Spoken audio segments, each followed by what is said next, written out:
Well, hello, hello, hello. It's lunchtime, it's Friday, and therefore in lockdown time.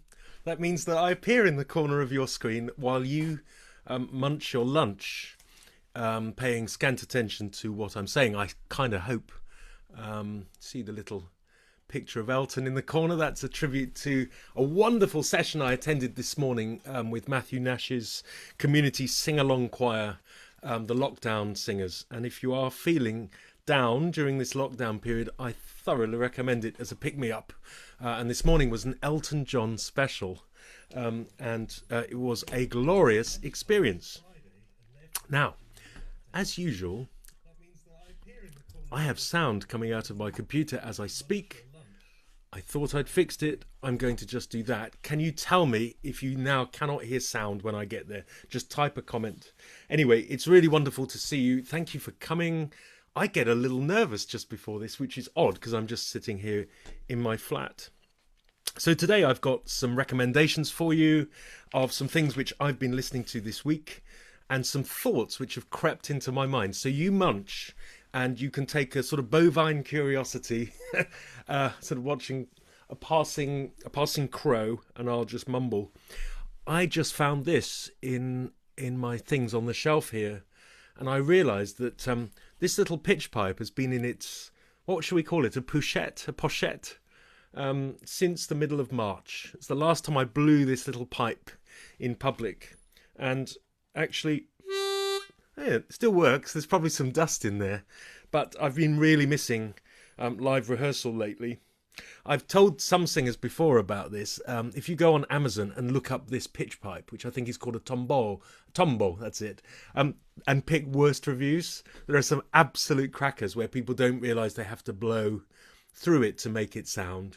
And my absolute favourite review is the one where somebody says, I sent it back because it didn't have any of the flat notes on it. And of course, that's a lovely joke for us to laugh at if we're knowing musicians, because we sort of know that C sharp and D flat are the same. Although if you're a super specialist musician, you know very well that they are not the same note. Anyway, I'm going to slide that back into its little pochette. There we go. All right. So not much funny food this week, but shall we start actually with my recommendations? I was a little bit horrified because I found a podcast all about music and sort of vaguely philosophical, historical musings.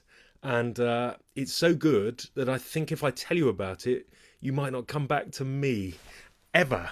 But it's Tom Service's podcast, which is called The Listening Service. I'll just bring up the page. So this is his thing. And there are two episodes I particularly recommend to you.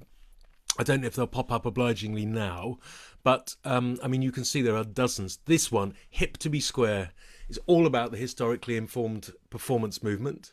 And the next one, like listed here, Is It Canon, is absolutely excellent. And to be honest, if I wanted to be a lazy lecturer, I think I'd just send my first year undergraduates to listen to those.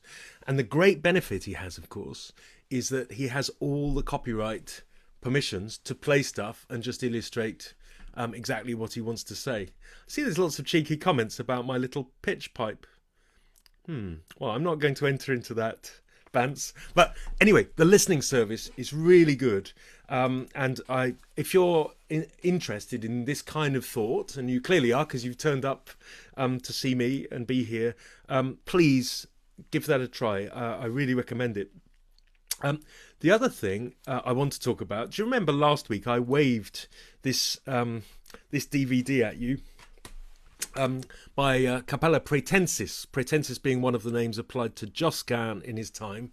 And this is a recording of a mass by Obrecht from Bruges in 1487. And if you're super geeky, you get a DVD to watch with interviews with the performers. Jennifer Bloxham, the musicologist, gives a wonderful account of why it's worth recreating a mass. What this recording, this DVD does, is actually set the singers back into the space where and recreate the drama, the costumed drama of a mass which is being sung for a patron, in fact for a lady in honour of her recently departed husband, I'll just bring you a little of this. Now, of course, in this case, I cannot play you the audio because it will create an instant copyright claim. So I've switched the sound off just to give you a tiny taste of what's going on here.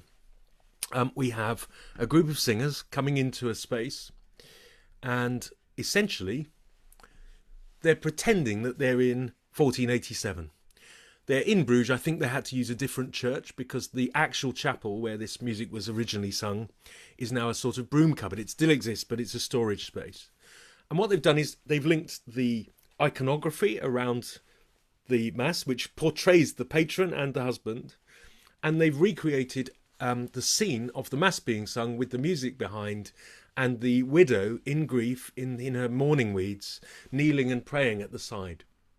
The performance is excellent. The music is sung from facsimile. So this is all very provocative and interesting.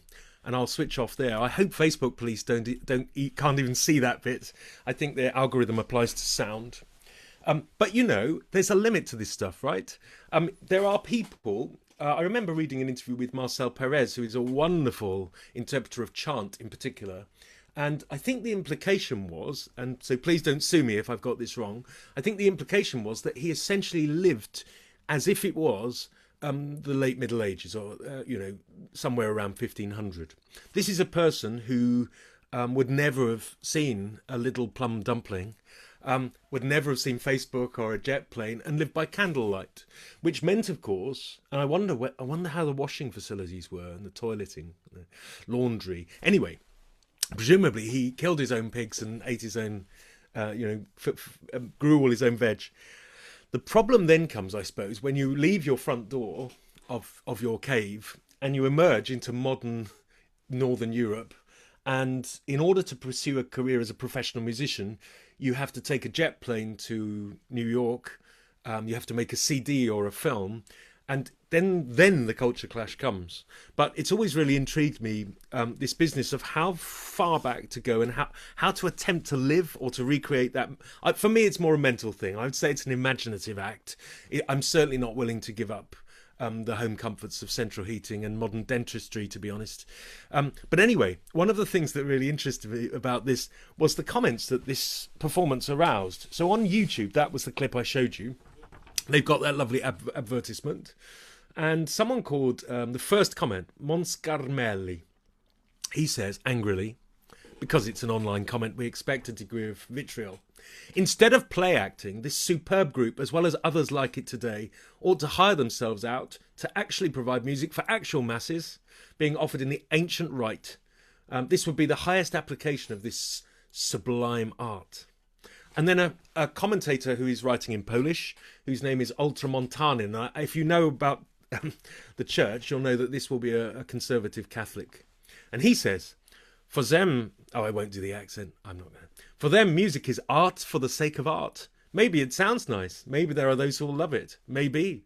I hope these artists will one day understand that their singing makes sense only during the true holy sacrifice of our Lord, Jesus Christ, present in the Holy Mass of all time, which gives their singing a truly eternal beauty. And then Monscarmelli, who made the original comment about them dressing up and being play actors, says, Amen. Thanks, Google Translate, which I used as well. But just think, friend, how all the great artists at one time were indeed in the happy and fruitful service of the church. May those days come again. Now, this is really interesting to me. I actually used to go to Cambridge on the train every Sunday, enduring all the engineering works and smelly tourists, to conduct music in a Catholic church in a Latin Mass. And the reason I took the job and put up with the trains and all that was I wanted to be conducting Victoria, Palestrina, Bird, Tallis, Verdelot, whatever, in a Mass in Latin so that I could hear the music set where it should be. And also so that I could serve the original purpose of the music. Now, I'm not a Catholic, and actually my relationship with church in general, with the Christian faith, is wobbly and doubtful, and you could call me Thomas if you like. So for me, it often caused a bit of internal trouble doing this, especially when I heard the more hardline sermons. But I felt there was a sort of integrity in this, which was different to merely performing this music in concerts, because I get uncomfortable with people turning up um, to in their best clothes to sit in rows and then absorb Palestrina or whatever like it's good for them, like it's an aesthetic, artful object. Sometimes it just needs to do what it's supposed to do. And the whole structure of a mass, for example, moves towards the crowning of the Sanctus de Hosanna and then the Agnus Dei, moments of sacramental uplift and if you're a believer, the manifestation of the blood and body of Christ. So for me, this felt like the way to use a skill that I'd accomplished in good service, but it also made me uncomfortable. So I think in those comments you've got the age-old conflict between the aesthetic and the serving nature of music, the function. So is music to be heard in its context, or is it to be heard as an aesthetic delight, And it's a bit like, when you go around those National Trust houses and you meet some, I think I invoked these people last week, but they're in, they wear sort of green blousons, gilets, and they often have their hair done up in a bun, and they can be a little bit pompous. And if you go to a sort of National Trust place, you'll find that the tables say do not touch, and the chairs say do not sit, and there's probably a velvet rope around the bed, so you're not supposed to, hop up and down like a trampoline. Now, the difference would be going to that house if you were a guest at the house. There wouldn't be any velvet ropes. In fact, there would be a team of servants who would carry your suitcase up, bring you to dinner, offer you drinks, and you would be in the embrace of that house. And I think musically you get this feeling as well. Perhaps I took Bird's music, for example, to the Peters house, as other people have done in Ingatstone. And the sense of authentic connection in being in a place where William Byrd was known to have gone and stayed and composed and sung and played, with the family that he knew still living there. In fact, at our concert for Advent, they were wrapping Christmas presents quite noisily at the back and stretching the sellotape. That squeaky noise it makes. That's not so good in polyphony, But there was a sense in me that we were in their gaff, and this was where Byrd had been, and this was their cosy place. And there were no velvet ropes, and there was a warm welcome, and there was a sense of being inside somebody's hearth and home. And bringing music home like that, I think, is something that a lot of musicians yearn to do. The problem, of course, is that we're always making an ersatz version because the dimension of time is the problem, because Byrd isn't alive now. And even if the Peter family are still in the house, they've altered it. They've certainly got central heating and modern dentistry, and they've replaced the outside privies and so forth. So it's difficult. I think, therefore, for musicians, there's sometimes this temptation with early music to escape into exoticism, so it's a sort of trip to the past, but it's always an imagined past, and it's always a past which is very now. It's always about us, in the way that Open University videos now look ridiculous because people have flary ties and massive lapels, I'm hoping that will come back round. Actually, there's some in the wardrobe. Or if we listen to Elgar conducting his own music in very early recordings, we don't want to do Elgar like that, because we don't like the way that the tempi, we don't like the speeds, we don't like the portamenti, the slidey strings, we don't like the way people sing with mega vibrato wibbly wobbly. So actually, I think even when we can go back and hear it and have a tangible piece of evidence, we're not very interested. What we'd like to do, of course, is to claim the golden vision of the past for ourselves, to be inspired by it, but then to allow our creative imagination to run riot. Meg Bent talked about understanding the syntax of music as well as the context of music. So what ideally a performer should be is to become very expert in the grammar of the music, how it's put together, the conventions around it, and then an understanding of what it was for and what it meant at the time. And if that goes really well for you, you develop a period sense, a period eye, a period ear, a sense actually of being in the ecology that sustained and produced that music in the first place. So I think time for musicians is always essential, and in this case it's elapsed time. Music is about the control of time, of course. But this argument about whether to put music in its original context or a religious context versus a concert one is really interesting to me. As I say, the difference between visiting a preserved home and a living one Or we might say finding an altarpiece preserved inside an inert gas in a museum, sort of in argon or nitrogen. It's sealed in its little glass case, and we can peer at every angle and admire the artifact, the brushstrokes, the grain of the wood, the iconography. But we're not going to use it as an altar if it's in the museum. Whereas, if the same altarpiece was still in the church in Mantua, from which it's been taken, then it would be dripped all over with wax. Some nutter could come in and throw acid over it. But equally, it would be sitting in the space it was designed for, and it would be being used as a vehicle of devotion and prayer. So we would perhaps slip into that church on a wet Tuesday afternoon, and we would see a devout old lady sitting in front of that altar, lighting a candle and saying a prayer to that saint. And I think the same difference applies to music. You can either museumify it, and you can take it out and treat it as a sort of artifact, a text that we need to preserve and look after, and preserve from the present, as it were. Or we can leave it in its ecology, and by which I mean go and hear it being used as a vehicle of devotion. So I don't know if that completely works, but I think museums are often great analogies in music, because I've talked before about the sort of custodians of the canon, and the way that people guard. And there's a sense of curation in music, of deciding what's worthwhile and what's not, and who are the gatekeepers and what gets into the gallery, and what is worth preserving and holding on to is a big question. Every time a development comes along in the history of music, there is gain, for example, in the technology of instruments, the expansion of expressive power and dynamic power, say, in the 19th century. But there is also loss. So even at the moment when notation comes along for the first time and is able to indicate pitch and then rhythm, actually lots of folk oral traditions are lost. Lots of subtle beauty and nuance and performer control is lost, at the price of, the wonderful price of preservation of musical ideas, of creation of long-term structures. So notation is something we take for granted, but it had a cost when it came along, and the cost would have been that spontaneity and that sense of an oral folk tradition.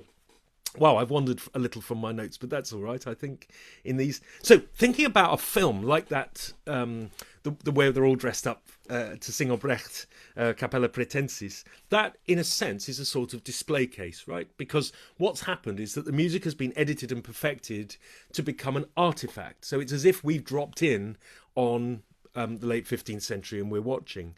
And the thing which I think all recordings deny is that the recording has happened on a day as well. And we came across this, didn't we, before, when I talked about the Huelgas ensemble. You notice how I did that thing of pulling you. We talked about this before, didn't we? That's right, class. Just when you're in a lecture room and everyone's on Facebook and you're just trying to get them back. Other than that, I used to walk around and gently put the lids down. Anyway, we talked about this before with the Huelgas ensemble, where someone on YouTube had said, I was the first singer to make a note on that recording. It was one of the most divine, brilliant things I ever did. And actually, the venue went wrong, the food went wrong, the travel went wrong. It was a nightmare, and this was the best recording we ever did. And that kind of context is fascinating because it's from the now. So one of the things you don't get on a modern recording is any sound from now. So firstly, you don't believe that the singers have come in from their normal lives. That they've got children to look after at home who've kept them awake all night.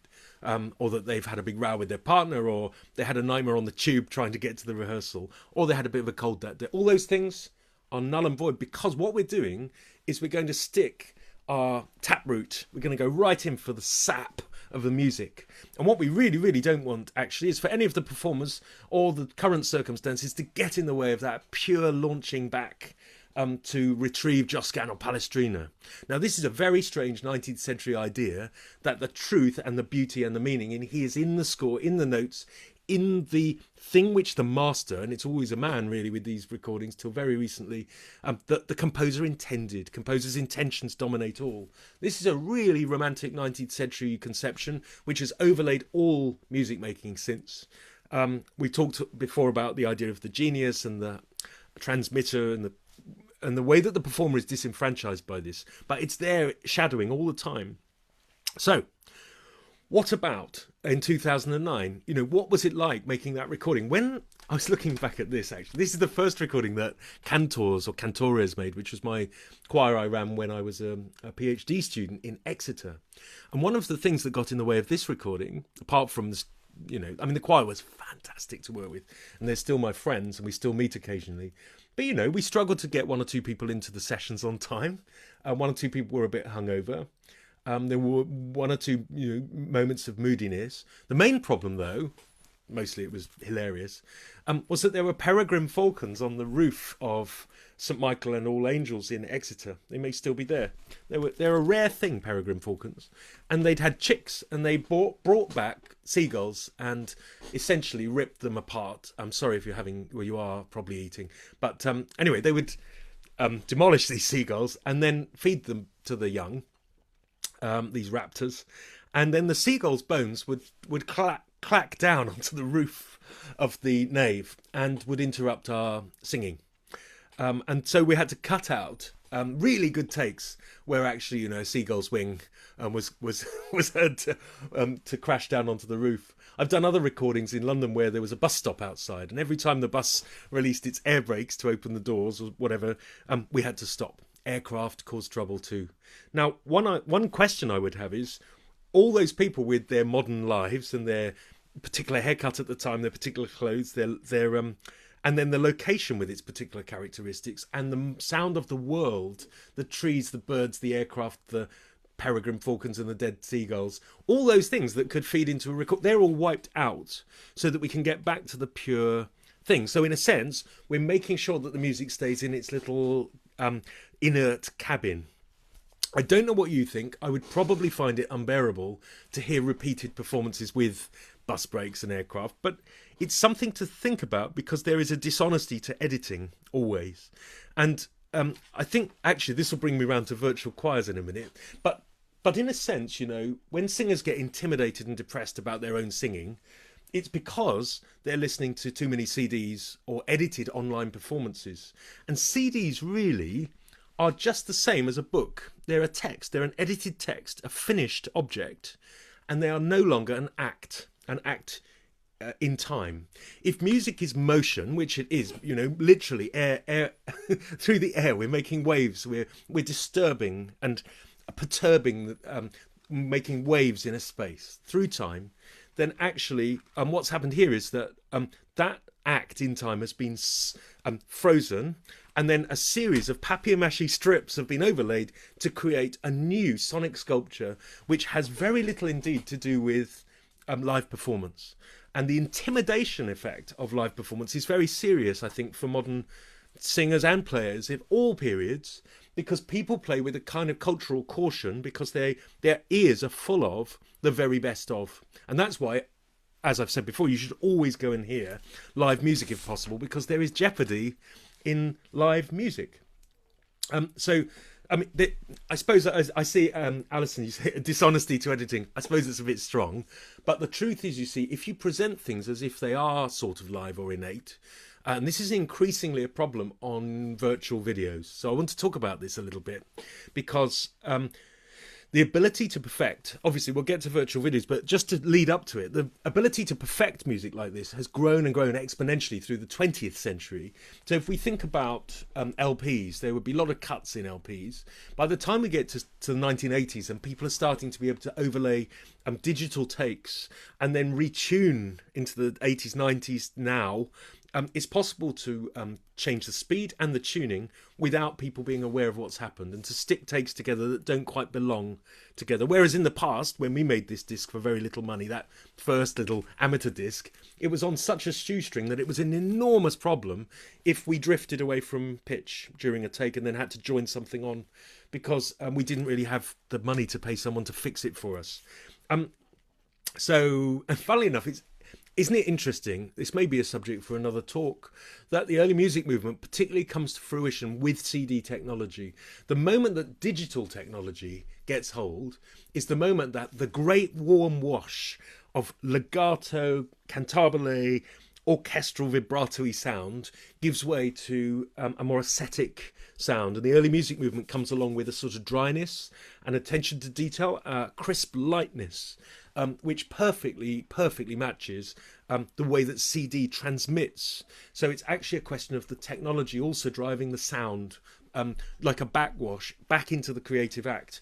LPs are warm and lush by their nature, and CDs are unsparingly dry, and you then have to put some of the feeling and sound back. But they're great for detailed texture, and they're wonderful for holding polyphony in a sort of digital aspic, or a sort of amber that holds an insect that's got encased, because you can see everything about it.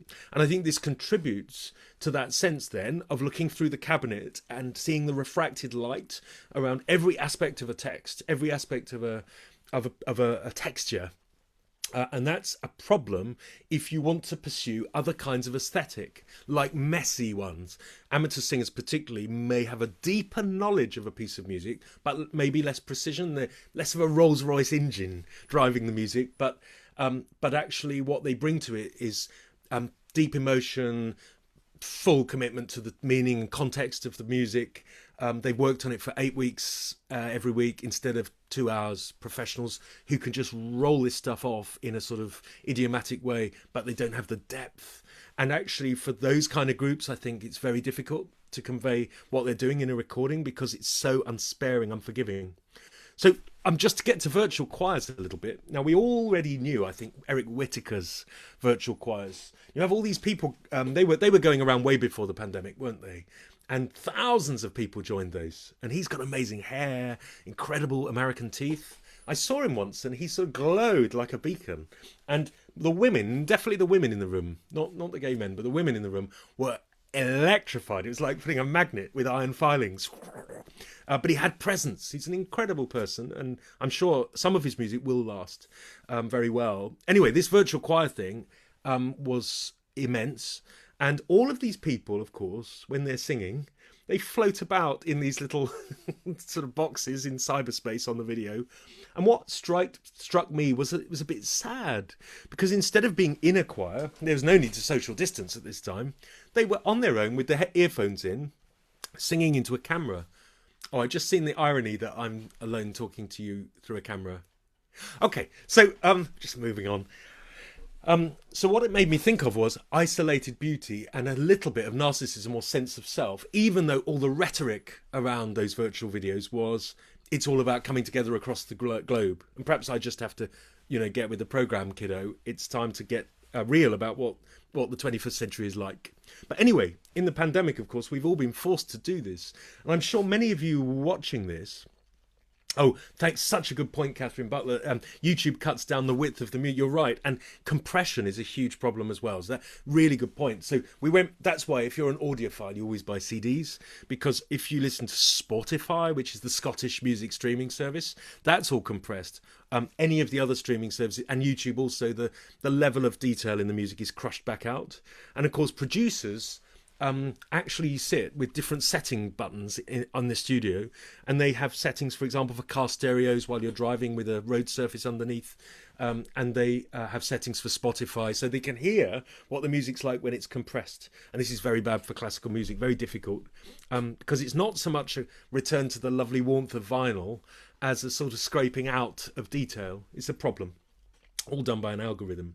Anyway, the Rennies did a virtual choir, and I think I played a little bit of this a while ago. So since time presseth, I think I'll give you a little blast of it. But I wanted to talk really about what it was like to go through this process with the choir, because, it wasn't actually an easy thing. And in the end, it's a sort of fake. But I'm really proud of it. I'll just play you a little bit. Now, is there any sound? Probably not. This may be where I come unstuck, because I've put vinyl as a sort of scraping out. Okay, I'm going to leave you to discover that, because somewhere in a window at the back of my computer, my voice is coming out 30 seconds later. But I can talk while you look at this. My lovely, lovely Renaissance singers. Look at them. They're absolute beauties. Now, everything about this was difficult. And actually, I'm in my little spare room there, which was sold as a second bedroom, but it has no window, just a little skylight like a cell. And everyone, they're brilliant singers. Everyone is slightly out of time. I'm even out of time with myself. And there am I trying to emote into the camera all on my own. Same jacket, I see. And here are all these people alone in their rooms, hating their own voices. They're really good singers. People wrote me emails about just how difficult this was. Chris, I think you're in the room. Oh, yes. Yeah, excellent, Chris. So there you are in the bottom left-hand corner next to Nick in a lovely flowery shirt with pineapples on, I think.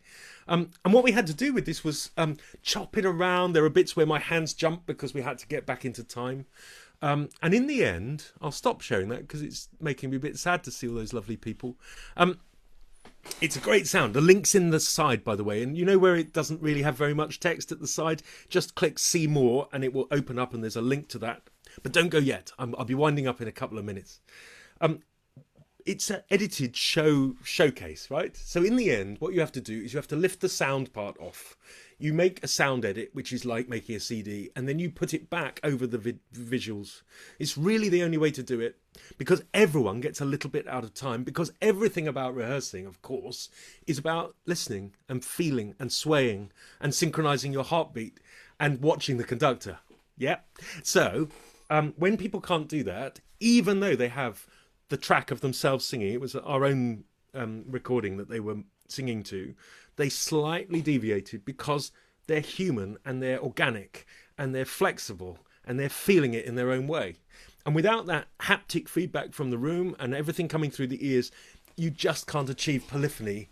In particular, I think polyphony is really hard because there's no drum beat or underneath, no bass line to grab hold of with a thrumming line. So I found it really, really very interesting to do that because, and I've talked to other singers, some of whom are in the room, who are basically saying to me that they've found getting parts in for a virtual choir performance quite depressing, and it sort of demotivated them because they got to hear their own voice all on its own.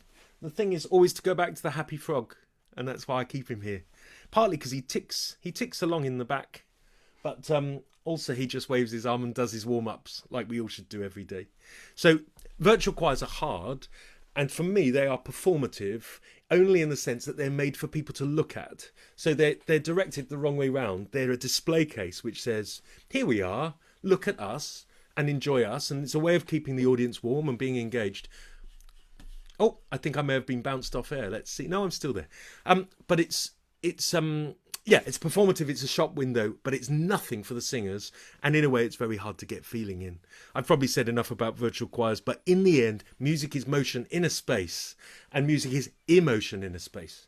And so the last thing I would love to say, or show you actually today, it's a bit random. It always is. Do you know what these remind me of? I quite appreciate doing this, you know. There are several reasons.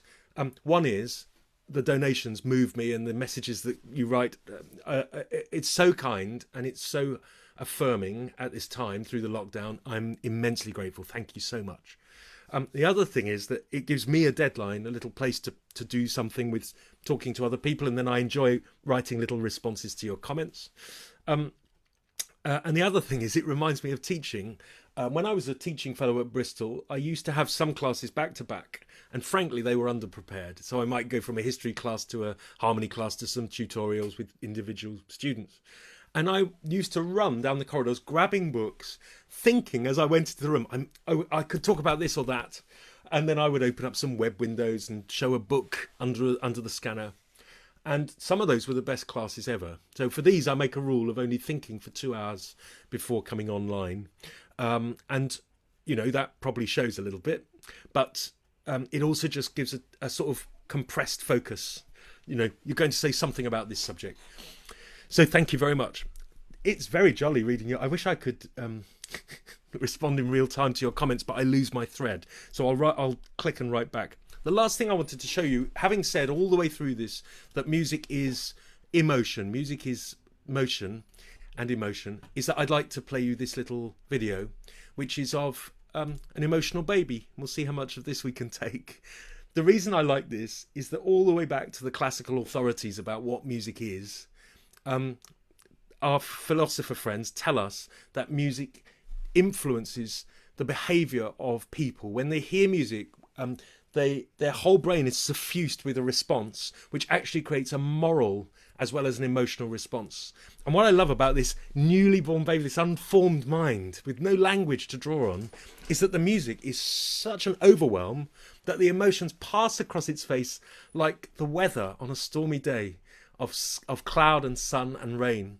And of course it's the mum singing, and frankly, if you're strapped into a chair and someone sings intensely into your face, perhaps you would cry too. Let's just have a little bit of this and then I'll say goodbye. Lovely, lovely, lovely. I have to stop it because, of course, the sound is now looping over itself because I've got a window open somewhere. I'm sorry to spoil that. You can watch that yourself. What I love is the baby's glow of joy, followed by the eyes just pooling up with tears. And I think, you know, as adults particularly, we lose some of that naive joy and response to music. You do feel it sometimes. I've been a bit up and down, I'm sure you have too, in the last few days. And I just reminded myself to put on some late 80s pop yesterday because I was having a really stressful meeting last night with my house leaseholders. And what happened? I started jigging in my chair. Eventually I had to get up and dance. And I don't know if the neighbours could see, I was probably silhouetted against the glass here.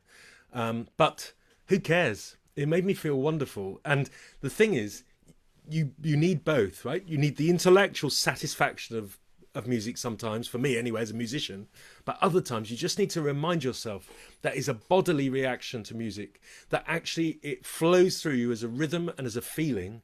And I think that baby has that innate response, which we mute as adults because of decorum and, you know, maturity and having other things on our mind like mortgage payments and, you know, stars in their eyes. Or I like contemporary references. I should have said the one where they have to eat bits of animals, but I've forgotten what it's called.